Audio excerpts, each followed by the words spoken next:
ये जिंदगी है कौम की, तो कौम पे लुटाए जा, कदम कदम बढ़ाए जा, खुशी के गीत गाए जा। ये जिंदगी है कौम की, तो कौम पे लुटाए जा।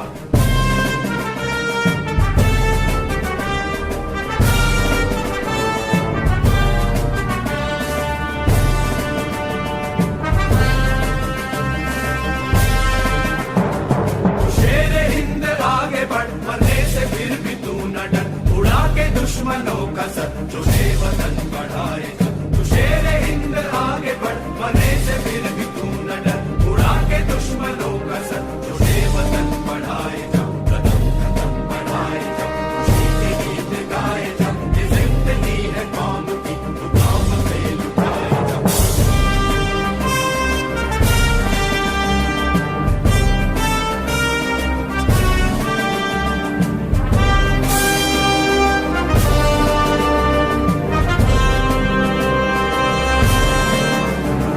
चलो दिल्ली पुकार के, हमें निशान संभाल के, लाल किले पे गाड़ के, लहराए जा लहराए जा। चलो दिल्ली पुकार के, हमें निशान संभाल के, लाल किले पे गाड़ के, लहराए जा लहराए जा। कदम कदम बढ़ाए जा, खुशी के गीत गाए जा। ये जिंदगी है कौम की, तो कौम पे लुटाए जा। कदम कदम बढ़ाए जा, खुशी के गीत गाए जा। ये जिंदगी है कौम की, तो कौम पे लुटाए जा।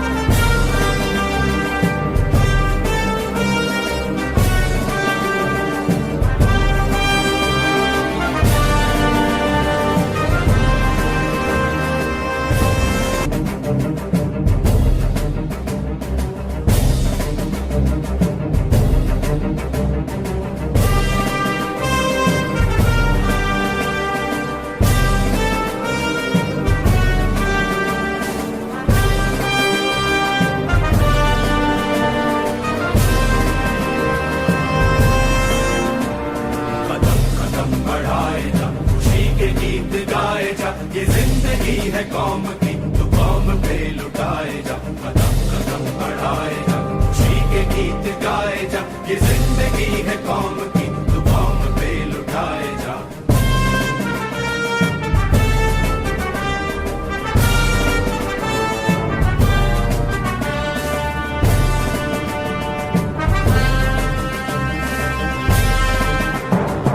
शेरे हिंद आगे बढ़, मरने से फिर भी तू न डर, उड़ा के दुश्मनों का सर, जो है वतन बढ़ाए जा। तू शेरे हिंद आगे बढ़, मरने से फिर भी तू न डर,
नमस्कार। मेरी आवाज ठीक आ रही है सबको? आ रही है भाई साहब, आ रही है जी। जी धन्यवाद। है नमन उनको कि जिनको है नमन उनको कि जो यशकाय को अमरत्व देकर इस जगत में शौर्य की जीवित कहानी हो गए। है नमन उनको कि जो यशकाय को अमरत्व देकर इस जगत में शौर्य की जीवित कहानी हो गए। है नमन उनको कि जिनके सामने बौना हिमालय जो धरा पर गिर गए पर आसमानी हो गए। भारत की बात सुनाता हूं मैं के कार्यक्रम में मैं अनिल नैयर, अपनी पूरी टीम, सत्य प्रकाश भारद्वाज जी, ग्रुप कैप्टन नरेंद्र वर्मा जी और मोटिवेशनल स्पीकर दिनेश बरेजा जी के साथ आप सभी का स्वागत करता हूं। आज की हमारी कड़ी जो है वो नेताजी सुभाष चंद्र बोस की जयंती पर आप सबको समर्पित है।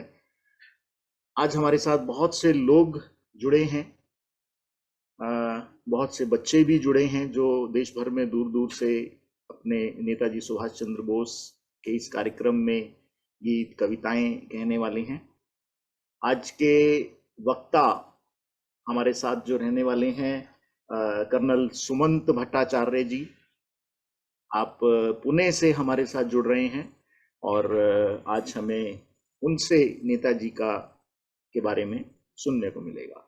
तो कार्यक्रम को आगे बढ़ाते हुए मैं सबसे पहले आनंद हमारे साथ जुड़े हैं, नरवाना से जुड़ते हैं और एक बहुत ही सुंदर गीत के साथ मैं आनंद से कहूंगा कि नमस्कार जी। बात करें। नमस्कार आनंद, स्वागत है आपका जी।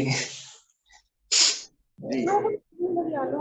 ये शहीदों की जय हिंद बोली, ऐसी वैसी ये बोली नहीं है। इनके माथे पे खून का टीका, देखो देखो ये रोली नहीं है। ये शहीदों की जय हिंद बोली। सर कटाऊं जवानों को लेकर, चल पड़े वो हमीरा के आगे।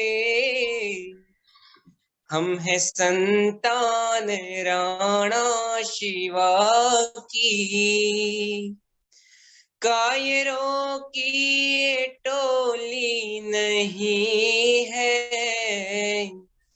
ये शहीदों की जय हिंद बोली। चल दिया जब जवान हंसते हंसते, माँ की ममता तड़प करके बोली, आ मेरी गोद में लाल सो जा, अब तेरे पास गोली नहीं है। ये शहीदों की जय हिंद बोली। अब विदा जाने वाले शहीदों, खून की सुर्ख पगड़ी पहन कर, अब विदा जाने वाले शहीदों, खून की सुर्ख पगड़ी पहन कर, खून की आज बौछार देखी। आज रंगों की होली नहीं है। ये शहीदों की जय हिंद बोली। देश को आंख दिखलाने वाले भस्म हो जाएंगे सारे दुश्मन। ये भला है कि अब तक हमने तीसरी आंख खोली नहीं है। ये शहीदों की जय हिंद बोली, ऐसी वैसी ये बोली नहीं है। इनके माथे पे खून का टीका, देखो देखो ये रोली नहीं है। ये शहीदों की जय हिंद बोली। धन्यवाद। बहुत सुंदर, बहुत सुंदर, बहुत सुंदर। ये शहीदों की जय हिंद बोली। बहुत सुंदर भाई साहब, बहुत ही सुंदर भाई। बहुत बहुत धन्यवाद आप सभी का। बहुत अच्छा था। कार्यक्रम को आगे बढ़ाते हुए हमारे साथ हमारे टीम मेंबर, सबसे पहले ग्रुप कैप्टन नरेंद्र वर्मा जी। सर, नरेंद्र जी। नमस्कार, मैं ग्रुप कैप्टन नरेंद्र वर्मा भारत की बात सुनाता हूं कार्यक्रम में आज नेताजी के बारे में बहुत थोड़ा संक्षिप्त में बोलूंगा, क्योंकि हमारे मेन वक्ता इस बारे में हमें ज्यादा जानकारी देंगे। अभी जैसे आनंद बंधुओं ने बताया कि अबाउट शिवाजी और प्रताप के बारे में, शिवाजी, प्रताप, नेताजी सुभाष चंद्र बोस, इन महान शख्सियतों को हमारे देश के चंद इतिहासकारों ने, जो बहुत सेल्फिश रहे हैं, उनका उचित स्थान नहीं दिया। और मैं अपने आप को सौभाग्यशाली मानता हूं कि पिछले कुछ वर्षों के प्रयास से इन सभी हमारे रियल हीरोज को उनका उचित स्थान देने की प्रक्रिया शुरू हुई है। और आज नेताजी के जयंती पर राष्ट्र उनको अपने समर्पित कर रहा है अपने आप को, और इनका इस सिलसिला शुरू होता है नेताजी को उनके उचित स्थान ना देने का। एक ड्यू था गांधी और नेहरू का। वो नहीं चाहते थे कि नेताजी को उनकी शख्सियत के मुताबिक उचित स्थान दिया जाए। और गांधी जी कैसे थे उसके बारे में आप अगर गूगल करो सार्जेंट मेजर गांधी, तो आपको सारा समझ आ जाएगा कि गांधी जी किस व्यक्तित्व के मालिक थे और हमें क्या पढ़ाया गया उनके बारे में। आप गूगल करिएगा सार्जेंट मेजर, आपको इनका इतिहास पता लग जाएगा कि he was a paid by British government as a sergeant major. 1939 के कांग्रेस प्रेसिडेंट के इलेक्शन में नेहरू गांधी ने एक कंबाइंड कैंडिडेट दिया था, सीतारमण। बट उस टाइम कांग्रेस के लोगों ने नेताजी को ही अपना कांग्रेस का प्रेसिडेंट चुना, पर गांधी जी और नेहरू जी ने उनको खिलाफ कांग्रेस में ऐसी दौड़ चलाई, अल्टीमेटली नेताजी ने कांग्रेस से रिजाइन किया और फॉरवर्ड ब्लॉक की स्थापना की। वो चाहते थे कि अंग्रेजों की भाषा में ही जवाब दिया जाए, इसलिए वो जापान, रशिया, जर्मनी इनसे संबंध बना रहे थे ताकि एक सशक्त सेना के रूप में हम अंग्रेजों पे वार कर सके। उनके इरादों को जानते हुए 1940 में अंग्रेजों ने उनको अरेस्ट कर लिया। नेताजी का इरादा जर्मनी जाने का था, उन्होंने जेल में भूखुरता रख दी। उनकी तबीयत बिगड़ती देखकर उनको हाउस अरेस्ट में डाल दिया गया। पर नेताजी तो नेताजी थे, उन्होंने अपनी दाढ़ी बढ़ानी शुरू की और अपने पेशावर में स्थित फॉरवर्ड ब्लॉक के एक मेंबर अकबर शाह को एक मैसेज भेजा। अकबर शाह कोलकाता आए और अपने भतीजे शिशिर के एक प्लानिंग के साथ नेताजी धनबाद पहुंचे और वहां से पेशावर चले गए। पेशावर में उनको पश्तो नहीं आती थी। एक इंश्योरेंस एजेंट के रूप में उन्हें जयाउद्दीन के नाम से वहां काम करना शुरू किया, और सिंस पश्तो नहीं आती थी तो उन्होंने अपने आप को गूंगा और बहरा बना लिया। ये वो व्यक्ति थे जो मौके की नज़ाकत को जानते थे और अपना काम कैसे देशभक्ति के लिए पूरा करना है वो जानते थे। काबुल से वो रशिया पहुंचे और रशिया की मदद से वो जर्मनी पहुंचे। तो इस प्रकार उन्होंने जर्मनी पहुंचकर उस टाइम जर्मन फोर्सेस के साथ संबंध बनाए और आजाद हिंद फौज के लिए एक पूरा संपर्क सूत्र तैयार किया ताकि एक आजाद हिंद फौज तैयार की जा सके। अंग्रेजों को ऐसा चकमा दिया, उनकी इंटेलिजेंस, उनकी पूरी निगरानी पूरी फेल हो गई। वो कहते हैं ना, बांधे जाते इंसान तूफान ना बांधे जाते, काया जरूर बांधी जाती, बांधे ना इरादे जाते। वह दृढ़ प्रत्येक सेनानी था जो मौका पा निकल गया, वे पारा था अंग्रेजों की मुट्ठी में आकर भी फिसल गया। तो एक ऐसी शख्सियत थे, उनको उचित स्थान ना मिलने के बावजूद उन्होंने देश के बाहर रहकर भी देश के लिए वो सेना खड़ी की जिन्होंने अंग्रेजों को उन नाकों चने चबा दी। उस महान सेनापति को, नेताजी सुभाष चंद्र बोस को मेरा शत शत प्रणाम। धन्यवाद। धन्यवाद कैप्टन साहब। जिस तरह अभी कैप्टन साहब ने कहा कि एक महान नेता को शत शत नमन। सो विश्व की पुकार है, ये भागवत का सार है कि युद्ध ही तो वीर का प्रमाण है।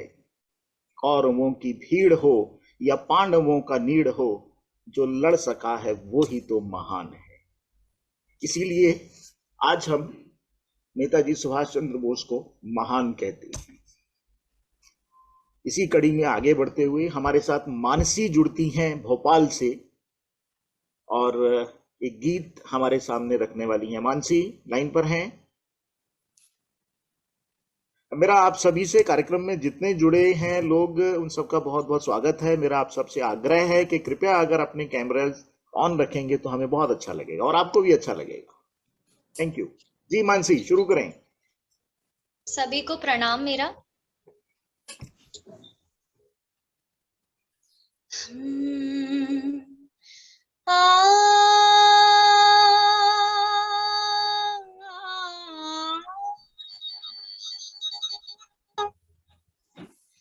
ऐ मेरे वतन के लोगों, तुम खूब लगा लो नारा, ये शुभ दिन है हम सबका, लहरा लो तिरंगा प्यारा, पर मत भूलो सीमा पर वीरों प्राण गवाए।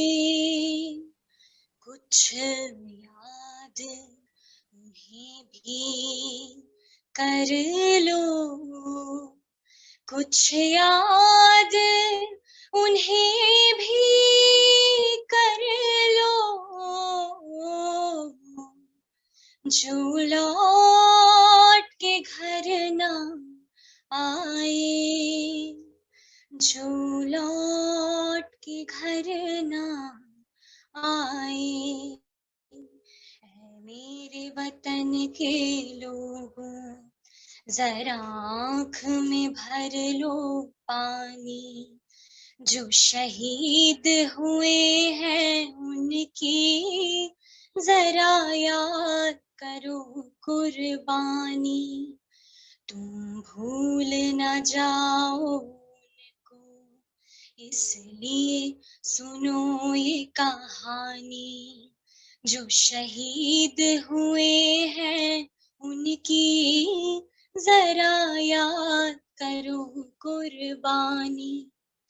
जब घायल हुआ हिमालय, खतरे में पड़ी आजादी, जब तक थी सांस लड़ी वो, जब तक थी सांस लड़ी वो, फिर अपनी लाश बिछा दी, संगीन पे धर कर माथा, सो गए अमर बलिदानी।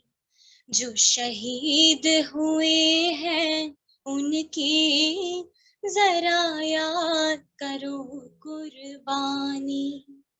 थी खून से लथपथ काया, फिर भी बंदूक उठा के 10-10 को एक ने मारा, फिर गिर गए होश गवा के। जब अंत समय आया तो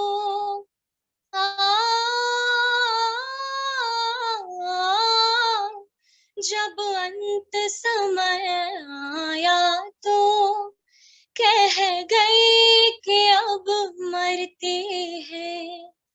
खुश रहना देश के प्यारों,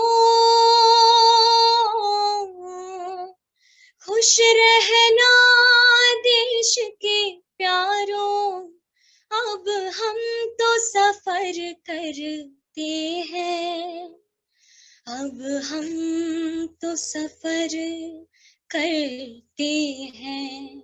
क्या लोग थे वो दीवानी, क्या लोग थे वो अभिमानी, जो शहीद हुए हैं उनकी जरा याद करो कुर्बानी। तुम भूल न जाओ उनको, इसलिए कही कहानी, जो शहीद हुए हैं उनकी जरा याद करो कुर्बानी। बहुत सुंदर, बहुत सुंदर। Mansi, God bless you. आपकी आवाज बहुत अच्छी है। धन्यवाद। तो अल्टीमेट, बहुत सुंदर। Thank you so much. Thank you sir. कार्यक्रम को आगे बढ़ाते हुए हमारे साथ हमारे ही टीम मेंबर भारद्वाज जी भाई साहब, आवाज आ रही है जी? जी बिल्कुल, बहुत सुंदर आ रही है आवाज आपकी। आवाज आ रही है। मेरा आग्रह है बाकी लोगों से भी जो कार्यक्रम में जुड़े हैं, कृपया अपना कैमरा ऑन करें तो बहुत अच्छा लगेगा, हमें भी और आपको भी। थैंक यू जी। अभी बिटिया ने बहुत सुंदर गीत सुनाया। अजय कुमार जी कुछ कहना चाहते हैं? हाथ उन्होंने किया।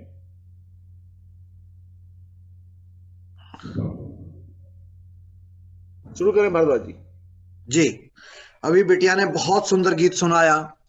बताते हैं कि जब 1963 की 15 अगस्त का समय था, लाल किले से जब पंडित जवाहरलाल नेहरू ने बोलना था, क्योंकि यह जो गीत लता मंगेशकर ने गाया था, क्या नाम है, जिस समय 1962 के युद्ध को हम हारे थे, किस तरह से हमारे लोगों ने कुर्बानियां दी थी। बताते हैं कि नेहरू भी फपक फपक करके रो पड़े थे। यह वह गीत है।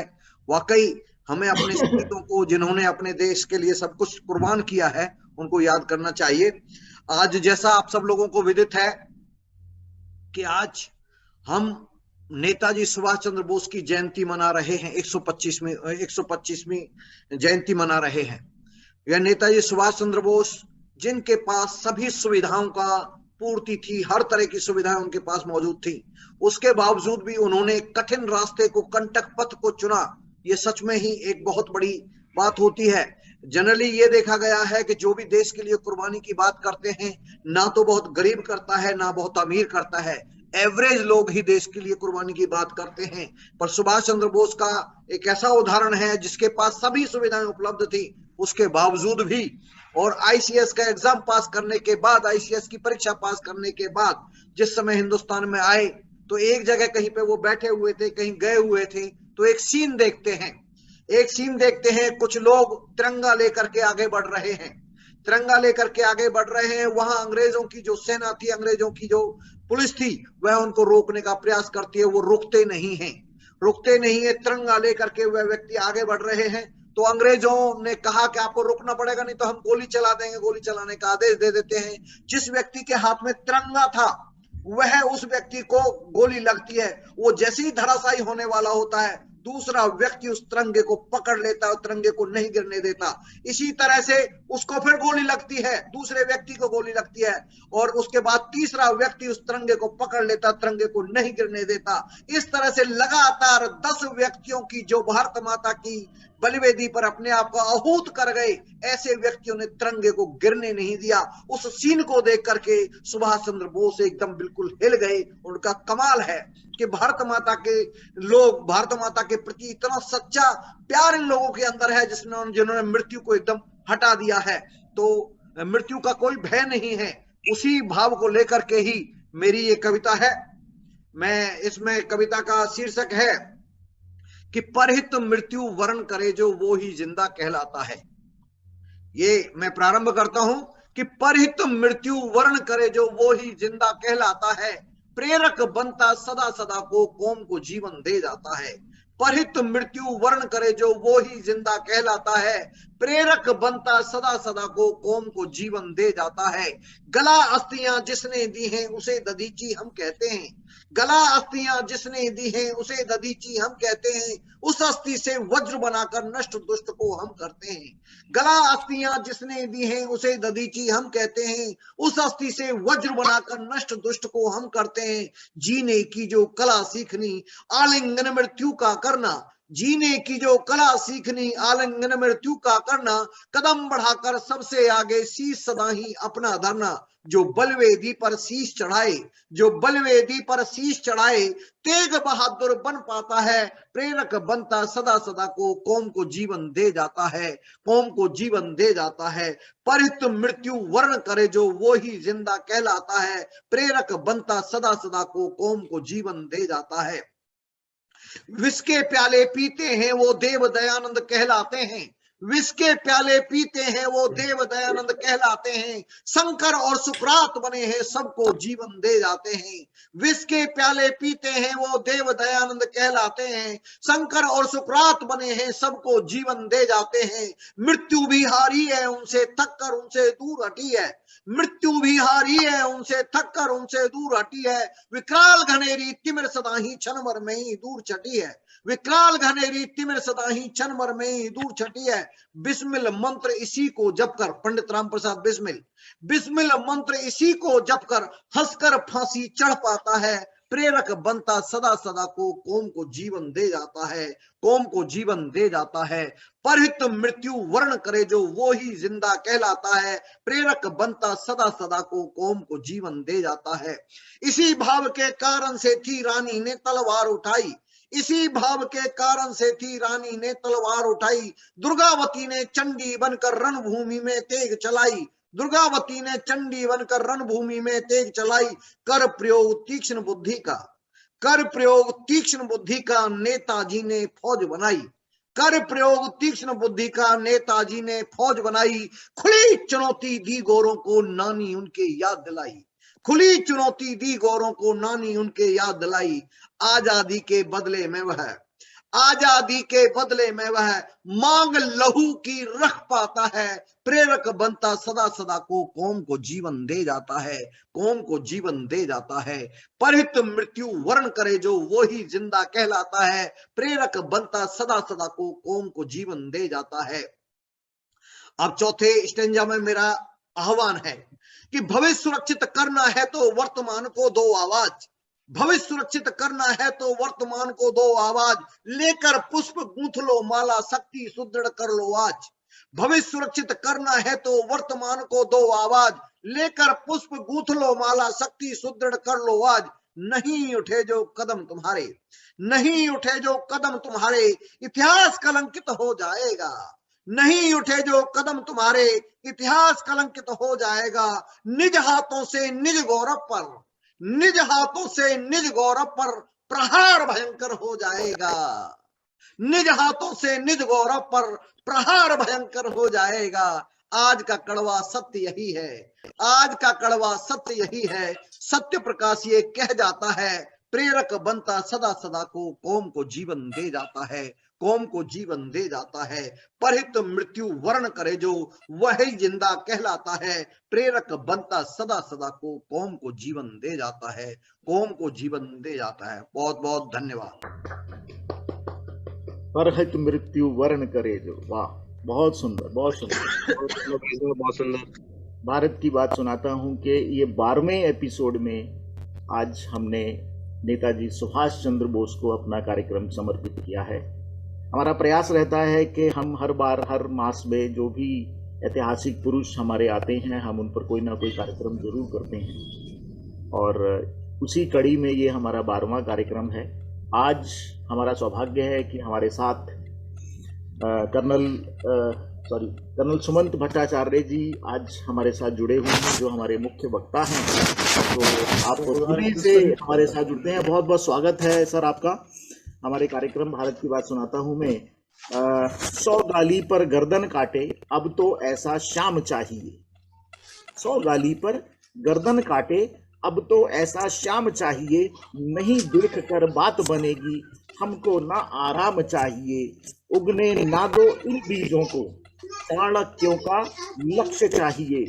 जो भी शकुनी बचे देश में, उनका हाँ चाहिए। अपना माइक ऑफ रखें जिनका भी ऑन है।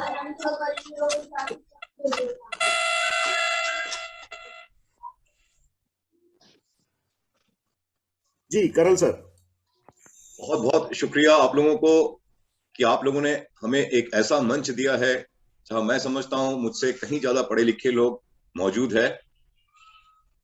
I feel singularly privileged to be given an opportunity to speak before such an august gathering about a unique but mystic political personality of India by the name of Netaji Subhash Chandra Bose.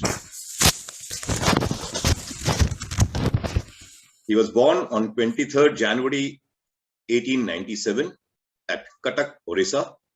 He was the 9th child of a lawyer.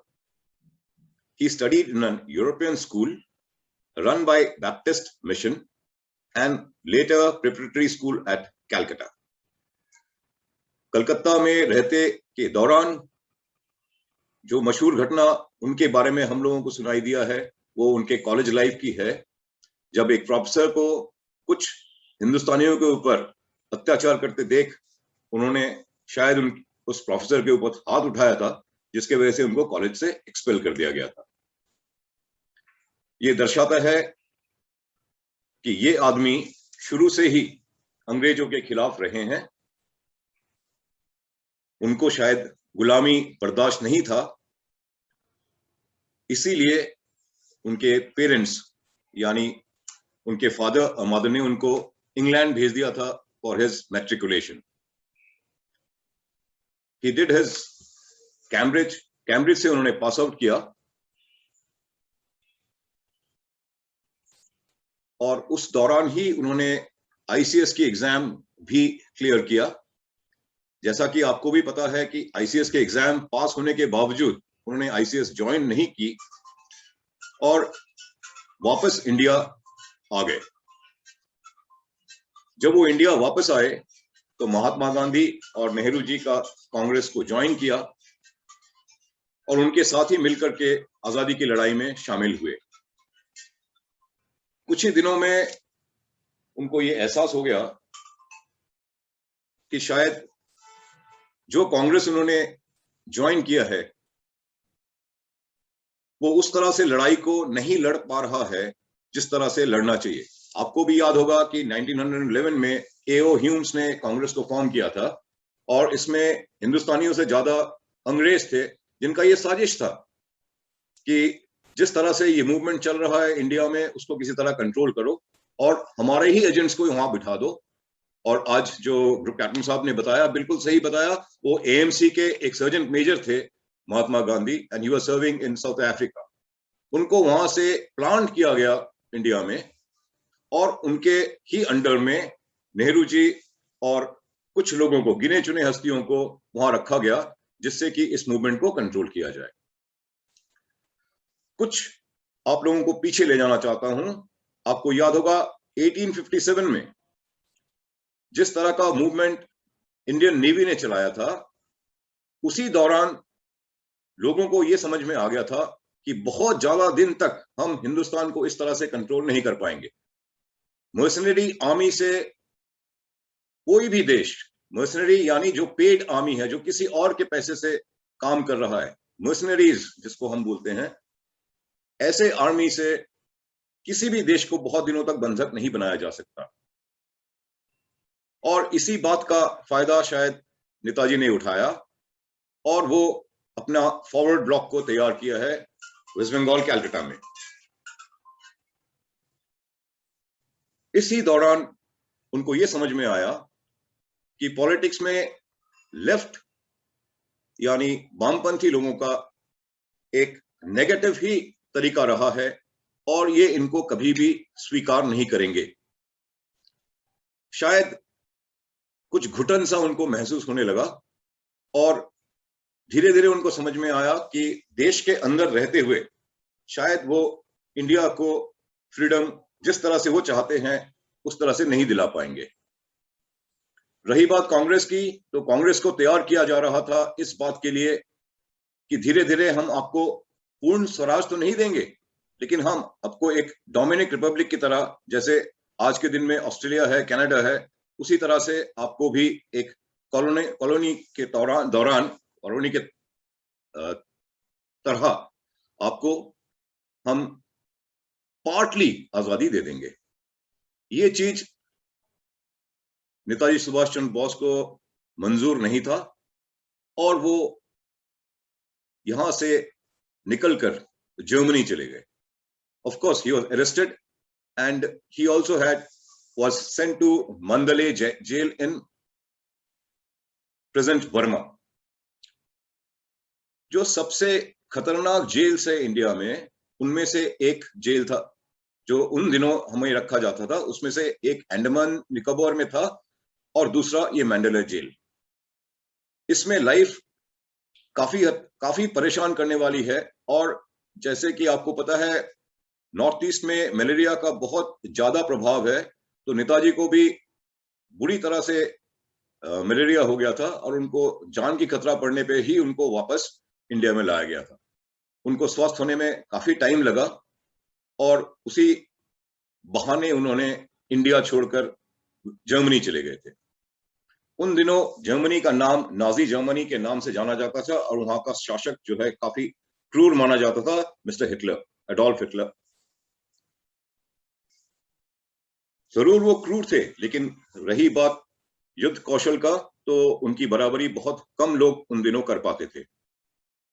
उन लोगों को axis forces कहा जाता था। वो Japan, Venezuela, Vietnam, Burma, ये सारे axis forces में आते थे, और एलाइड फोर्सेस में आपके इंग्लैंड, अमेरिका और सारे यूरोपियन कंट्रीज को माना जाता था।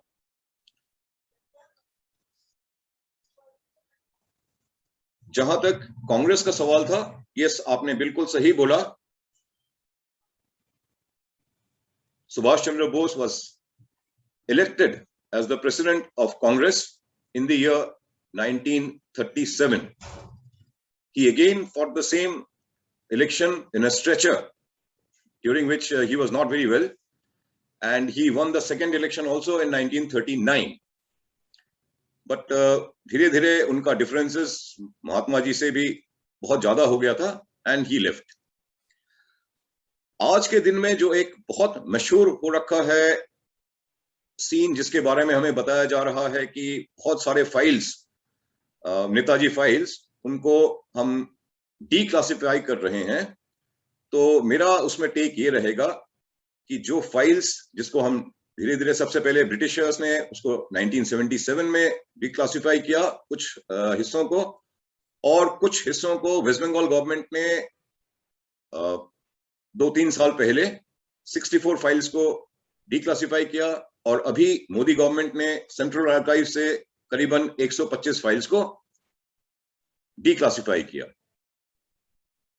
मेरा टेक ये रहा, और मैं कुछ फाइल्स को स्टडी करने के बाद मुझे ये महसूस हुआ कि वो फाइल्स भी अंग्रेजों ने हमारे ही ब्यूरोक्रेट से, जो कि उनके नाक के नीचे काम कर रहे थे, उनसे लिखवाया गया था। कुछ को तो जला दिया गया, लेकिन कुछ बाहर निकाला गया, लेकिन उसमें कोई खास इस तरह का कोई सनसनीखेज खबर नहीं है जो जिसके बारे में नेताजी का डेथ मिस्ट्री आज तक रह गया है। Anyway, he went to Germany. From Germany, he asked for help from Hitler. He met Hitler in 1941, and that is the same year in which he also got married to one German lady. He had a daughter from the lady, Emily करके उनका नाम है, वो उनकी secretary थी, और उन्हीं से उनकी शादी हुई, और अनीता नाम की उनकी एक बेटी भी है, जो कि इस वक्त भी जर्मनी में ही है। हिटलर को उन्होंने समझा करके तब जापान काफी अच्छी तरीके से सेकेंड वर्ल्ड वॉर में कामयाबी हासिल कर रहा था। उन्होंने किसी तरह हिटलर को कन्विंस किया कि मेरे को जापान जाने दीजिए, मैं अपना आर्मी फॉर्म करूंगा। कुछ तो पीओडब्ल्यू जिनको जर्मनी ने पकड़ रखा था, उनसे उधार लेकर के करीबन 3000 लोगों का फौज उन्होंने जर्मनी में ही बना लिया था। जब उन्होंने हिटलर को कन्विंस किया, तो हिटलर ने उनको एक सबमरीन में जापान के लिए रवाना किया, और तकरीबन 1.5 महीना उस सबमरीन में घूमने के बाद, मतलब ट्रैवल करने के बाद, वो जापान पहुंचे।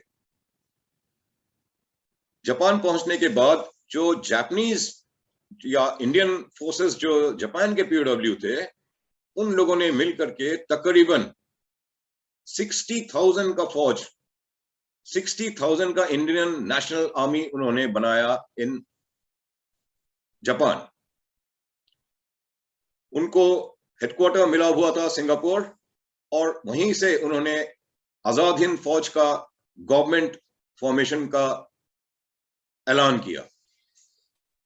चूंकि वो फॉरेन सॉइल था, जापान ने उनको रिक्वेस्ट किया कि हाँ, आपका गवर्नमेंट फॉर्मेशन जरूर यहां हुआ है, लेकिन आपका नेशनल फ्लैग को आप अंडमान एंड निकोबार आइलैंड्स पे ही अनफर्ल करिए। तो our first national flag was hoisted in Andaman and Nicobar islands. उनका खुद का कॉइन्स था, और उनको रिकॉग्निशन देने वाले 9 कंट्रीज थे जिन्होंने इनको इंडिया का रिकॉग्निशन दिया था, इंडियन गवर्नमेंट का। This happened in May 1943, and the exact date of freedom of India under Netaji Subhash Chandra Bose was sometime in the year, we celebrated his 75th anniversary in 2018. So if you do a back calculation, you will get to know the exact year of declaration of independence by India.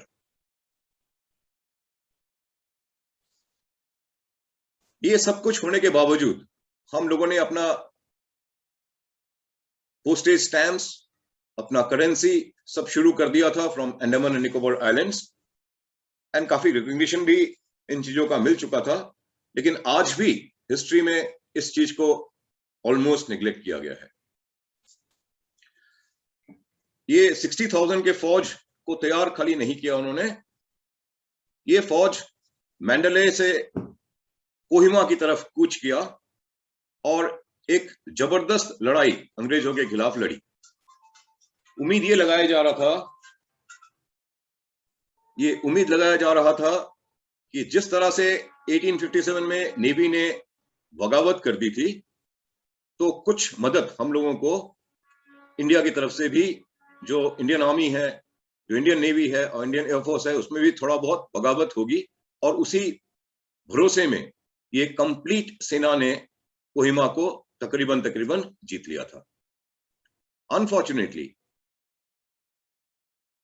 हमारे ही हिंदुस्तानी फौज, जिसके एक brigade 2 brigades के खिलाफ लड़ते हुए, एक Punjab regiment जिसके हीरो थे लेफ्टिनेंट जनरल थोरट, एनपीपी थोरट, वो तब एक मेजर साहब थे, और उनके साथ लड़ते हुए हम लोग नेताजी को पहला परास्त मिला, और ऑलमोस्ट एक बटालियन साइज यानी करीबन 1700 सैनिकों का वहीं पे शहादत प्राप्त हुआ। ये जरूर है, फौज तो फौज है, लेकिन इसमें भी हम लोग डिफरेंशिएट इसलिए करते हैं कि जो आजादी के खिलाफ लड़ते लड़ते जीते और जो आजादी के साथ थे। मैं खुद एक फौजी हूं, हम समझ सकते हैं इस वक्त मैं क्या बोल रहा हूं, काफी लोगों को चुभेगा, लेकिन yes, it is a fact that it was not a conscripted army, it was a volunteer army. मेरे ऊपर डिपेंड करता था कि मैं फौज को ज्वाइन करूं और अंग्रेज के साथ दूं, या मैं फौज को नहीं ज्वाइन करके उनके साथ बगावत करूं। खैर, उस वक्त जिन लोगों ने जैसा सोचा है, 60,000 फौज में से 26,000 soldiers got killed in that battle of Kohima. आज भी वहां वॉर मेमोरियल है, और हमारे ही यानी इंडियन आर्मी के भी जो जवान वहां शहीद हुए उनका भी एक मेमोरियल है। अगर आपको याद है, जब कुछ साल पहले इंग्लैंड के युवराज आए थे यहाँ, तो he went to that war memorial and paid his tributes to those soldiers who died for Britishers. To cut the story short, we lost that battle. The INA, it is Indian National Army, lost the battle at Kohima, and उनके सोचने के मुताबिक शायद revolt भी उस तरह से नहीं हुआ। बाद में जब आईएनए का ट्रायल चल रहा था नई दिल्ली में, आईएनए के जो सीनियर ऑफिसर्स थे उनके बारे में ट्रायल चल रहा था, तब जाके कुछ लोगों ने बगावत शुरू की और अंग्रेजों को यह समझा दिया कि और नहीं, बस और नहीं।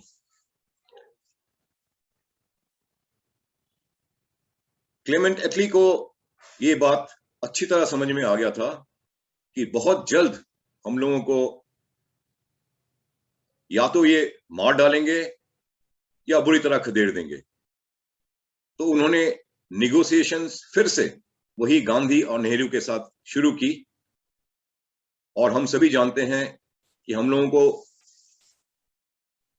आजादी 1947 में, जिसको हम अभी तक हिस्ट्री में पढ़ाए जा रहे हैं, यस 1947 में मिला, जबकि एक्चुअल में हमारी आजादी का डिक्लेरेशन 1943 में हो चुका था।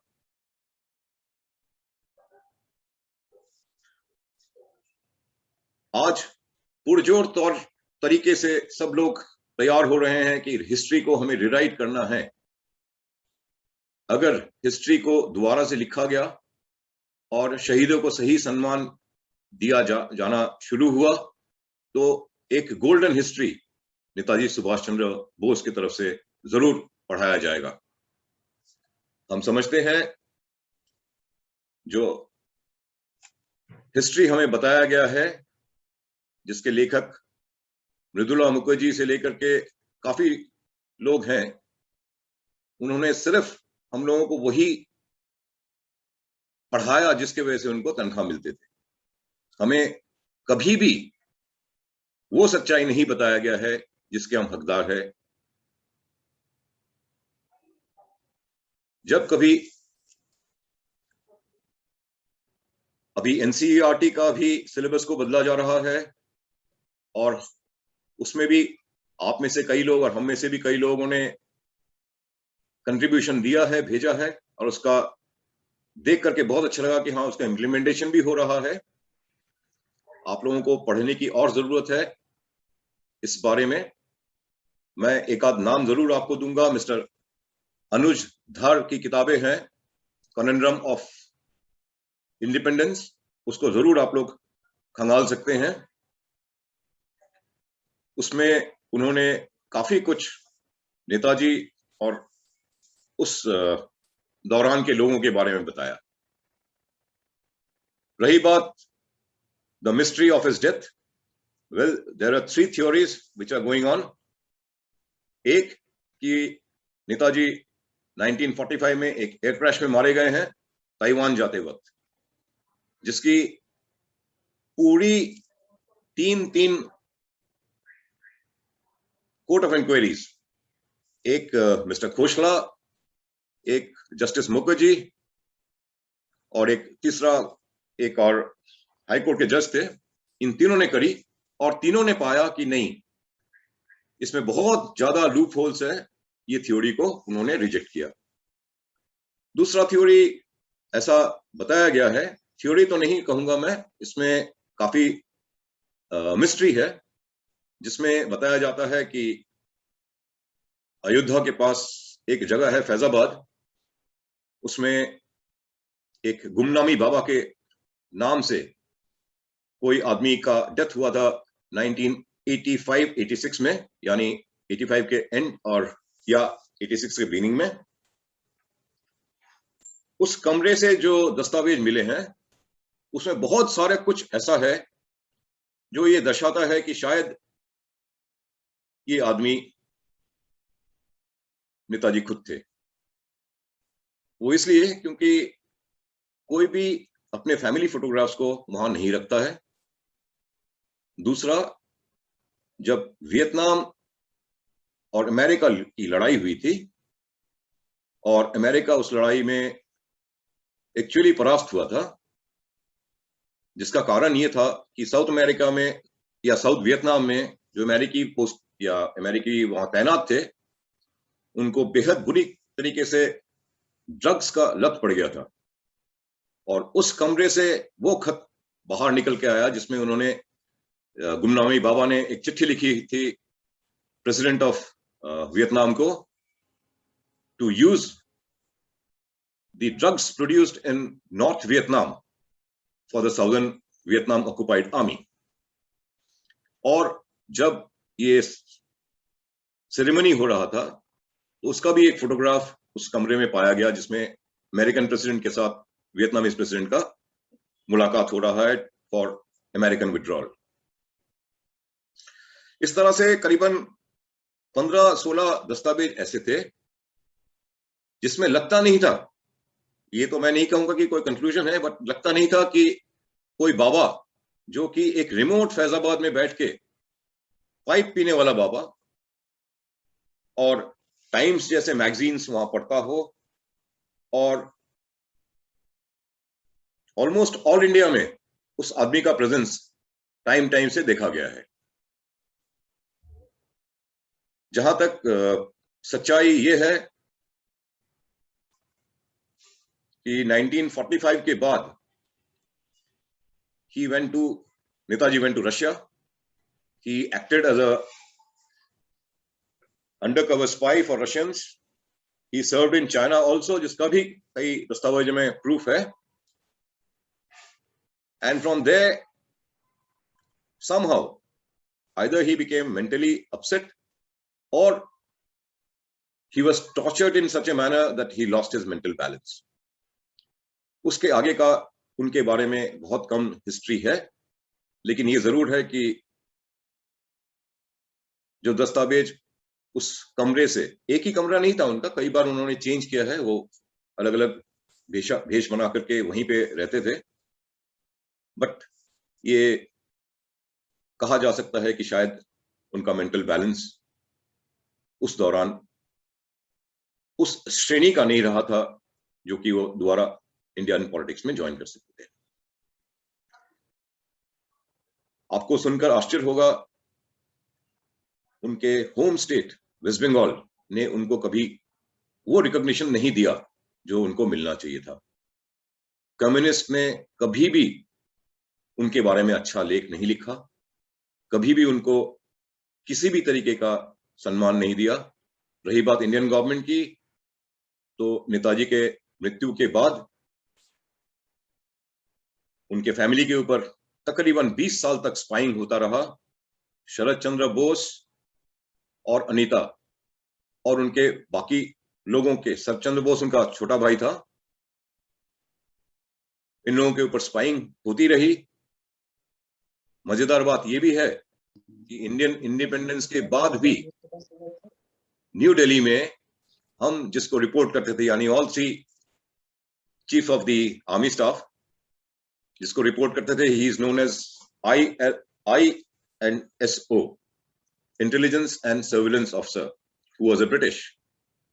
शायद ये भी आपको आश्चर्य होगा कि 1955 तक हमारा naval chief was a British, 1956 तक air force chief was a British. It's only 1947 से जो हमको एक आर्मी चीफ मिला था जो इंडियन है। तो इस तरह से हम लोगों ने देश की सुरक्षा के साथ बहुत देर तक खेला होता रहा।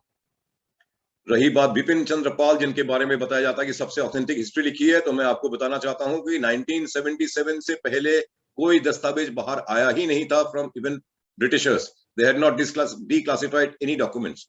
So how can Bipin Chandra Pal be authentic? So all that type of history has been planted. मुझे उनके बारे में इससे ज्यादा कुछ कहना नहीं है। आप लोग जरूर किताबों को पढ़िए। हम चाहेंगे कि इसमें और ज्यादा रिसर्च हो। और मेरे से पहले जो दो बच्चों ने गाना सुनाए हैं, मेरा सादर अभिवादन आप लोगों के लिए। बहुत अच्छा लगा, स्पेशली द सेकेंड सॉन्ग तो बहुत फौजियों के बहुत दिल के करीब है। थैंक यू बच्चे, आप लोगों ने दिल जीत ली। थैंक यू, नमस्कार। Thank you so much colonel साहब। और बहुत सारी ऐसी जानकारी आज आपसे मिली जो उसकी मैं समझता हूं कि हमारे जितने भी लोग जुड़े हैं उनमें से किसी को भी मालूम नहीं होगा। और बहुत सारे ऐसे चीजें आपने हमें बता दी कि जिन पर वास्तव में हमें पढ़ना होगा और आगे जानना होगा। थैंक यू सो मच आपका जुड़ने का। कार्यक्रम को आगे बढ़ाते हुए तारिणी वार्ष्णे हमारे साथ जुड़ी हैं बिटिया एक गीत लेकर। तारिणी। नमस्कार। यस बेटा। आज मैं एवतन सॉन्ग गाऊंगी।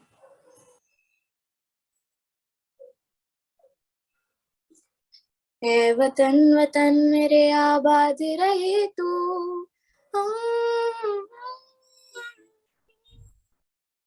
ए वतन वतन मेरे आबाद रहे तू, ए वतन वतन मेरे आबाद रहे तू, मैं जहाँ रहूं जहाँ में याद रहे तू, मैं जहाँ रहूं जहाँ में याद रहे तू, ए वतन मेरे वतन, ए वतन मेरे वतन, तू ही मेरी मंजिल है पहचान तुझी से, तू ही मेरी मंजिल है पहचान तुझी से, पहुंचूं मैं जहाँ भी मेरी बुनियाद रहे तू, पहुंचूं मैं जहाँ भी मेरी बुनियाद रहे तू, ए वतन मेरे वतन, ए वतन मेरे वतन, तुझ पे कोई गम की आँच आने नहीं दूं,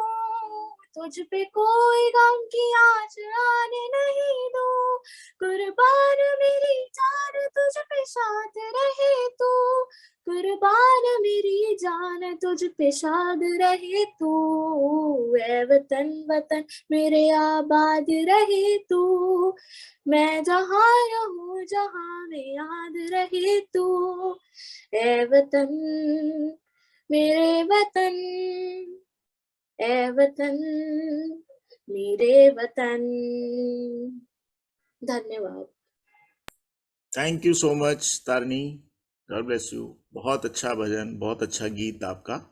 थैंक यू। सुभाष चंद्र बोस एक ऐसे शख्सियत रही, एक ऐसा इतिहास रचा उन्होंने। और जैसा कि अभी कर्नल साहब ने हमें बताया था कि इतिहास की बहुत सारी ऐसी उनकी घटनाएं बताई जिसमें बहुत सारे सवाल हैं जिनके जवाब हमें नहीं मिले। कालांतर में कवि रहे हैं जिन्होंने एक कविता कही थी कि जिनको सुभाष की शर्म नहीं, जिनको सुभाष पर गर्व नहीं, जिनको सुभाष की महानता पर अब भी है विश्वास नहीं। वे नेता हो या शासक हो, जिनको सुभाष की शर्म नहीं, जिनको सुभाष पर गर्व नहीं, जिनको सुभाष की महानता पर अब भी है विश्वास नहीं। वे नेता हो या शासक हो, विधना हो या कि विधायक हो, वे हो किसान मजदूर भले, मिल मालिक या व्यापारी हो किसी भी दल के वे नेता या रंगमंच के अभिनेता। काबा हो चाहे काशी हो, साधु हो या सन्यासी हो, मैं इतना उनसे पूछ रहा, मैं इतना उनसे पूछ रहा। युग हुआ कलंकित तो बोलो, युग निर्माता का क्या होगा। बदनाम भले हम हो जाएं, बदनाम भले तुम हो जाओ, बदनाम हुई आजादी तो भारत माता का क्या होगा। मैं पूछ रहा हूं गंगा से, मैं पूछ रहा हूं गंगा से, मैं पूछ रहा हूं यमुना से। अधिकार जिसे मिल सका नहीं, उस अधिकारी से पूछ रहा। कश्मीर तुम्हारी केसर थी, क्यारी क्यारी से पूछ रहा है। महासागर की बेला तो नगराज कहाँ, नगराज का क्या होगा। जन जन का पतन हुआ यदि तो गणराज्य का क्या होगा। मैं क्षमा न मांगूंगा तुमसे, मैं क्षमा न मांगूंगा तुमसे, पर मुझको ऐसा लगता है प्यारे सुभाष के हाथों का इतिहास कहीं से छूट गया।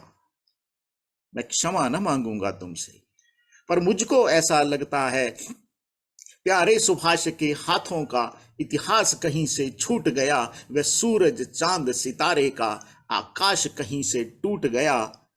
अब उसे जोड़ने को फिर से, अब उसे जोड़ने को फिर से अभियान देश ने मांगा है। वह रक्त न जाए सूख कहीं, बलिदान देश ने मांगा है।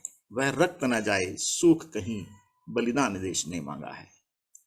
तो दोस्तों, आज इस कार्यक्रम में हमने भारत की बात सुनाता हूं के प्लेटफॉर्म पर नेताजी सुभाष चंद्र बोस की 125वीं जयंती पर इस कार्यक्रम का आयोजन किया। और आज हमारे साथ वक्ता रहे, हमारे मुख्य वक्ता थे कर्नल सुमंत भट्टाचार्य जी, जो पुणे से हमारे साथ जुड़े थे। और आज के कार्यक्रम में हमारे बीच में संघ के हमारे बड़े अधिकारी जय किशन जी भी जुड़े हुए हैं। मैं कार्यक्रम के लिए कार्यक्रम का जो समापन के लिए मैं कहूँगा कि आपके मार्गदर्शन के साथ हम कार्यक्रम को समापन की तरफ आगे बढ़ाएं। जय किशन जी भाई साहब। धन्यवाद। आज हम उस महापुरुष की जयंती मनाने जा रहे हैं जिसको पूरे देश ने भुला दिया था, जिसको कहीं भी उनको कहीं प्रकाश में नहीं लाए। और आप भी सब आप भी अपने धन्यवाद के पात्र हैं कि जो इसको मना रहे हैं। सुभाष चंद्र बोस एक ऐसी शख्सियत रहे जिन्होंने कि आज़ादी के संग्राम में बहुत बड़ा उनका अपना योगदान रहा है। एक गवर्नर, एक बार जब अंग्रेजों का शासन समाप्त था 1947 के बाद, वो जनरल लॉर्ड शायद क्लाइव थे, वो कलकत्ता में आए। तो एक बार पत्रकारों ने उनसे पूछा कि भाई ये बताइए कि जो स्वतंत्रता में सबसे बड़ा योगदान किसका था। तो उन्होंने कहा कि अगर योगदान रहा तो नेताजी सुभाष चंद्र बोस का रहा। जब ब्रिटिश शासन आजाद हिंद फौज की पराक्रम से पूरी तरह भयभीत हो गया और उनको ये लग गया कि अब हमें भारत छोड़ना ही पड़ेगा, तो वो जब उन्होंने आजाद हिंद फौज के पराक्रम को देखा और उनको ये लगा कि भारत छोड़ना पड़ेगा, तो उन्होंने भारत छोड़ा। अदरवाइज तो जब हम ये कह रहे थे कि भाई अहिंसा के आंदोलन पे चलेंगे, असहयोग आंदोलन पे चलेंगे, उसका इतना प्रभाव होने वाला नहीं था। पर नेताजी एक बहुत बड़ी ऐसी शख्सियत थे, जब उन्होंने आईसीएस किया तो उन्होंने पिता की इच्छा के विरुद्ध किया। उनके पिता की इच्छा नहीं थी, उनको नहीं था कि मैं आईसीएस करूंगा, लेकिन उनके पिता ने उन्हें कहा कि भाई तुम इतने कैलिबर नहीं रखते कि जो तुम कर सको, इसलिए तुम मना कर रहे हो। तो उन्होंने जाकर के वहां पर, और वो इतना उनका शॉर्ट पीरियड था, क्योंकि उसमें जब उनका एग्जाम होना था लगभग 4 महीने के लगभग बाकी रह रहा था, और 3 लैंग्वेज पर उनको अपना कमांड रखना था। उसके बावजूद भी उन्होंने वहां पर जाकर के उस छोटे से अंतराल में अपनी पढ़ाई पूरी की, और विश्व में उसमें पूरे अपने एग्जाम में चौथी स्थिति में, चौथे पोजीशन में रहे। तो उसके बाद वो जब वहां पर आए, तो जब उनके पिता एक समारोह करने जा रहे थे उनके पास होने की खुशी में, तो उनको पता लगा, वो तो वहां रिजाइन भी कराए, और वो यहाँ पर स्वाधीनता संग्राम में उन्होंने भाग ले लिया। उनके कैरियर के बारे में कहते हैं कि जब वो वहां पर गए, हिटलर से मिलने गए, तो वो अपने अफगानिस्तान होते हुए, रशिया होते हुए जब वहां पहुंचे तो हिटलर से मिले। तो पहले हिटलर खुद नहीं आए उनसे मिलने के लिए, तो उन्होंने अपने 3 बिल्कुल अपने कॉपी भेजे। पहला जो आया तो उन्होंने मिस्टर सुभाष से कहा, हेलो मिस्टर सुभाष। तो उन्होंने कहा कि मुझे हिटलर से मिलना, आपसे नहीं मिलना।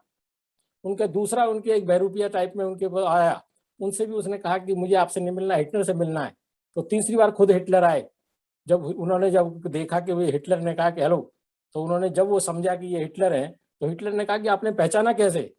क्योंकि हिटलर जो है वो इस तरह की प्रवृत्ति के व्यक्ति नहीं है कि हेलो सुभाष कहेंगे या कुछ तरह से कि वो हेलो ही कहेंगे। तो उन्होंने जाकर के जब इतनी जल्दी से हिटलर उनसे मिलने वाले नहीं थे, लेकिन उनके ज्ञान को देखते हुए, इनके कैलिबर को देखते हुए वो हिटलर मिले। और हिटलर चाहते थे कि वो ब्रिटिशों के विरुद्ध लड़े थे, और वो पूरी तरह से साथ देना चाहते थे सुभाष चंद्र बोस का। और सुभाष चंद्र बोस ऐसे पहले व्यक्ति थे जब उन्होंने अपने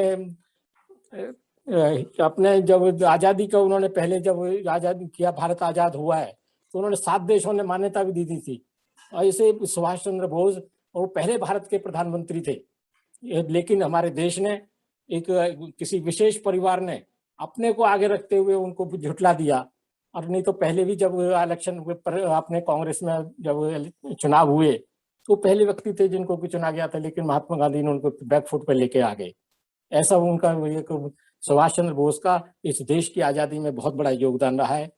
और हम आज सौभाग्यशाली हैं कि आज हम उनका जन्मदिन मनाने जा रहे हैं, 125वीं जयंती मनाने जा रहे हैं, जिन्होंने आज़ाद हिंद फौज में भाग लिया। आज उनको 23 जनवरी को जो इंडिया गेट पर, जहाँ जाट पंचम की जो मूर्ति लगती थी, वहाँ पर अपने सुभाष चंद्र बोस की लगने जा रही है। जब पूरा देश देखेगा कि जब 26 जनवरी को जब वहाँ परेड निकला करेगी, तो सुभाष चंद्र बोस उसके वहां पर अग्रसर रूप में खड़े हुए दिखाई देंगे, तो देश को गर्व महसूस करेगा। इन्हीं शब्दों के साथ मैं अपनी वाणी को विराम देता हूँ। बहुत बहुत धन्यवाद भाई साहब। हमारा कार्यक्रम में जितने भी लोग जुड़े हैं, आप सबका बहुत बहुत धन्यवाद। हम में से कोई अगर कुछ कहना चाहते हैं या कुछ सुनाना चाहते हैं तो स्वागत है। जय श्री राम जी। दिनेश जी। मैंने कहा जी, ध्यान में आ रहा है कि आजाद भारत के पहले घोषित प्रधानमंत्री जिनको सम्मान नहीं मिला, उस पर्टिकुलर दिन, उस दिवस की जो संबंध में कहीं पे एक कविता पढ़ी थी। थोड़ा जोर से बोलेंगे भाई साहब? हाँ जी, हाँ जी। दिनेश जी, आवाज कम आ रही है आपकी।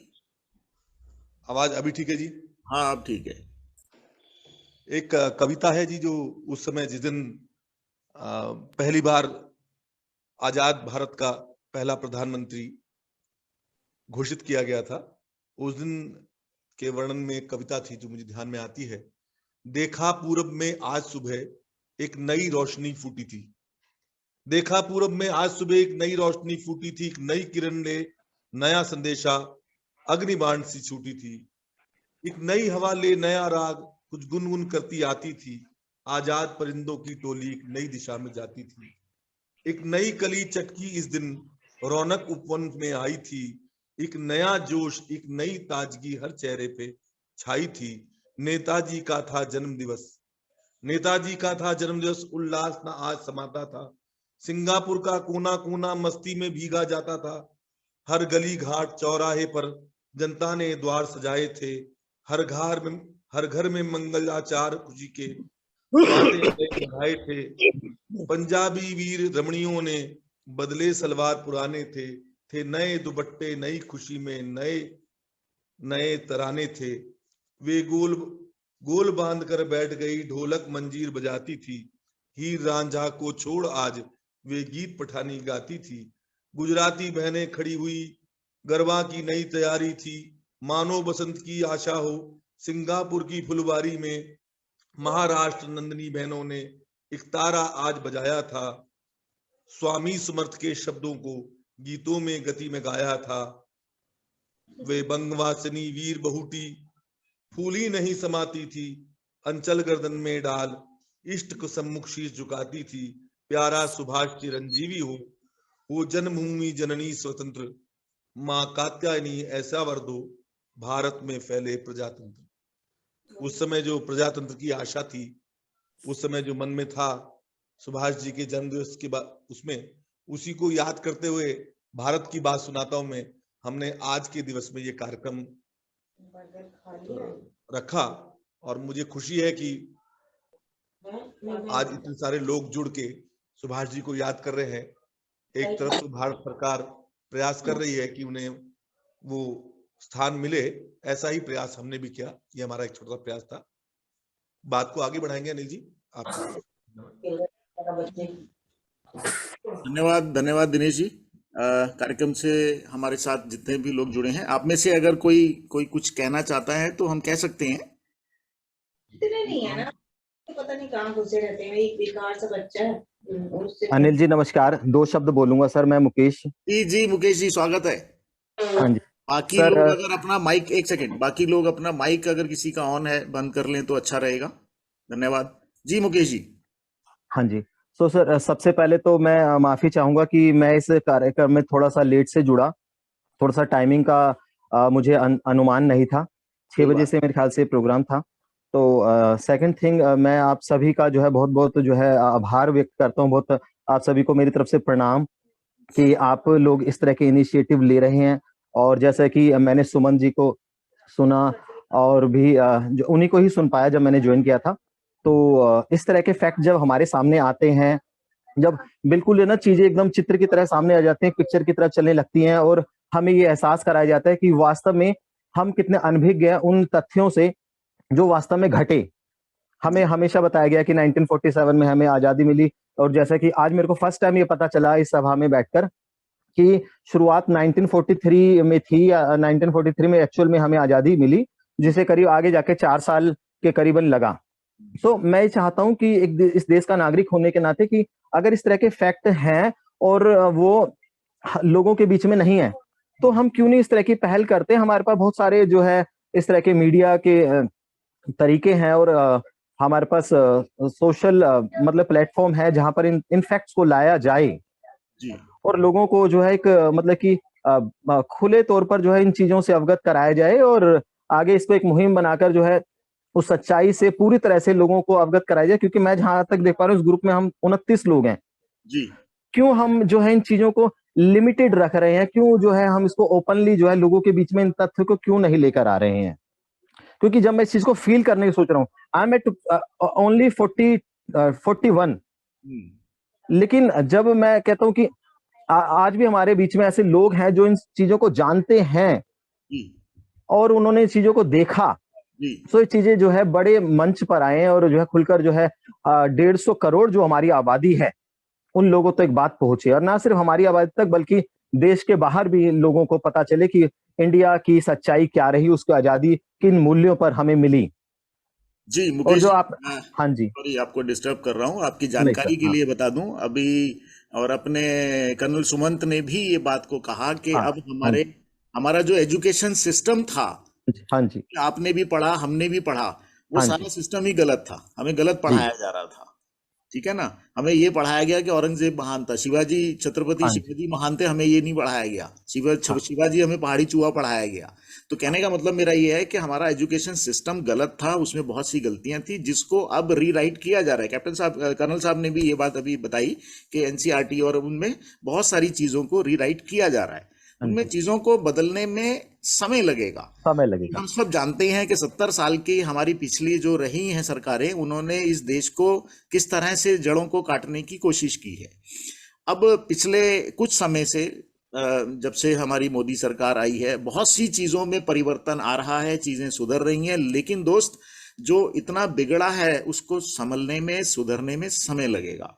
हम सबको अपने अपने एफर्ट्स पे कर्म करना पड़ेगा। ऐसा नहीं है कि ये सरकार का काम है, हम सबका भी काम है। इसी उद्देश्य को ध्यान में रखते हुए हमने ये कार्यक्रम शुरू किया, भारत की बात हाँ जी। सुनता हूँ, जिसमें हमने देश भर के अंदर हमारे जितने ऐतिहासिक पुरुष रहे हैं, इस तरह की ऐतिहासिक चीजें जो आज आपकी जानकारी में मिली हैं, वही लाना हमारा पर्पस है। मुकेश भाई, मैं आपसे कहना चाहूंगा, हर बार मुकेश जी, सर एक सेकंड, हाँ जी। एक सेकंड सर, हर बार हमारी कोशिश रहती है कि इस कार्यक्रम में कोई ना कोई ऐसी जानकारी, बहुत से हमारे देश में, जैसे अभी कर्नल साहब जुड़े हैं हमारे साथ, हमारे जयकिशन जी थे, हमारे पास ऐसे बहुत से वक्ता हैं, बहुत से लोग हैं जो इतिहास की बहुत सारी जानकारी रखते हैं। हाँ जी। तो इस कार्यक्रम को लाने का हमारा यही पर्पज है। जी सर, कर्नल सर। हाँ मुकेश जी, हेलो। हाँ जी, हाँ जी सर। मुकेश जी, मैं ग्रुप कैप्टन वर्मा बोल रहा हूँ। अगर जी, हम नमस्कार एक सर। मुकेश को आंदोलित कर पाए हाँ जी, इस कार्यक्रम के माध्यम से, अगर हम एक मुकेश को भी आंदोलित कर पाते हैं तो वो मुकेश 1000 लोगों को और आंदोलित करेगा। बिल्कुल, बिल्कुल धन्यवाद सर, धन्यवाद तो सर, बिल्कुल। हमारा इस कार्यक्रम के थ्रू मेन उद्देश्य यही है कि हम युवा को देश के साथ जोड़ें, उनके सोए मन को जगाएं और आंदोलित करें। अगर मैं एक मुकेश को भी आंदोलित कर पाया हाँ जी। तो मेरा काम सार्थक हो गया।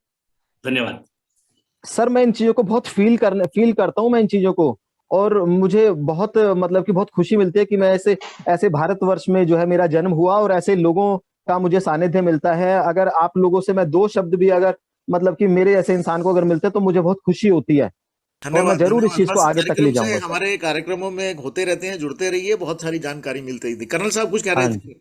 बस मैं ये बोलना चाह रहा था कि हिस्ट्री हमको क्यों गलत पढ़ाया गया, अगर उसको जानना है तो आप प्लीज गूगल करिए कि पहला 6 आपके यूनियन एजुकेशन मिनिस्टर्स कौन कौन थे। जी जी, आपको बहुत कुछ समझ में आ जाएगा।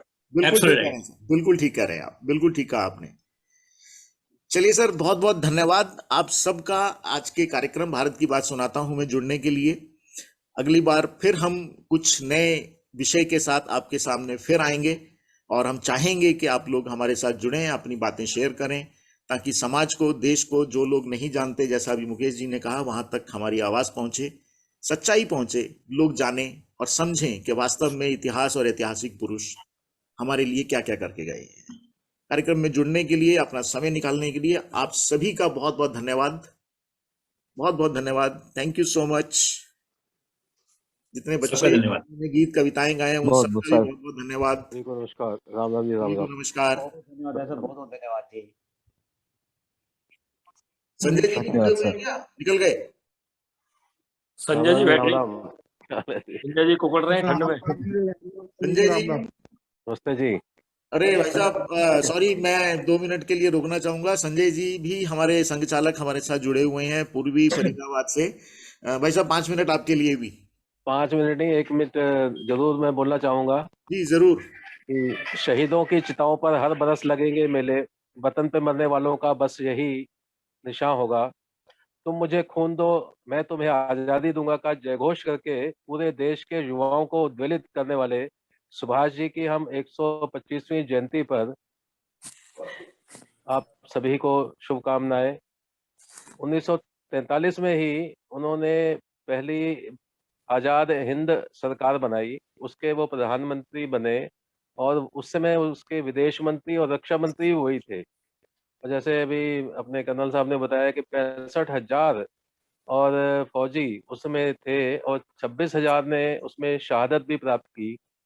उस समय मुझे ऐसा लगता है यदि देश उस आंदोलन के साथ में, उस भावना के साथ में, शिद्दत के साथ में आज़ाद हुआ होता, तो शायद ये 1947 का बंटवारे की त्रासदी हमें न झेलनी पड़ती, जिसमें लगभग 20 लाख लोग, करोड़ों लोग विस्थापित हुए, 20 लाख लोग मारे गए। अंत में मैं उनको 4 शब्दों की और एक पुरानी कविता है उसके साथ श्रद्धांजलि दूंगा। यह उस वीर इतिहास पुरुष की अनुपम अमर कहानी है, जो रक्त कणों से लिखी गई, जिसकी जय हिंद निशानी है। नेता सुभाष, प्यारा सुभाष, भारत भूखा उजियारा था, पैदा होते ही गणकों ने जिसका भविष्य लिख डाला था। यह वीर चक्रवर्ती होगा यह वीर चक्रवर्ती होगा या त्यागी होगा सन्यासी, जिसके गौरव को याद करेंगे युग युग तक भारतवासी। धन्यवाद। बहुत बहुत धन्यवाद। सबका बहुत बहुत धन्यवाद। Thank you. जय हिंद बोस। जय हिंद सर। जय हिंद। जय हिंद। धन्यवाद सर। नमस्कार। जय श्री राम जी। जय श्री राम। जय श्री राम।